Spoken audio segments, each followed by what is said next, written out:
পোস্তটা বানাবো। কী কী দিচ্ছি দেখো, পাঁচফোড়ন দিলাম, তেজপাতা দিলাম, পাঁচফোড়ন দিয়ে পেঁয়াজটা গ্রেট করে রাখা হয়েছে, পেঁয়াজ দিলাম।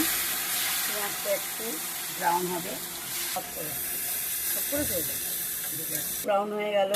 তো আমি এখানে আদা রসুন বাটা দিলাম, আর দেবো মিষ্টি, পরিমাণ মতন হলুদ, মতন লঙ্কার গুঁড়ো বেড়ে এর মধ্যে আমি দিলাম আলুগুলো।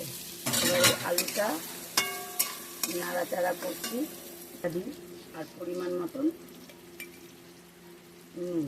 আগে থেকেই পোস্তটা বেটে রাখা হয়েছে, বাটা রাখিছিলাম। পোস্তটা এবার আমি ঢেলে দিলাম,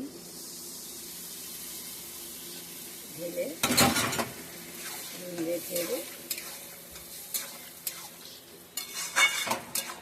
এটা বেশি কষানো যাবে না, পোস্ত বেশি কষলে পোস্ত হচ্ছে আমাদের বাঙালি ফেভারিট।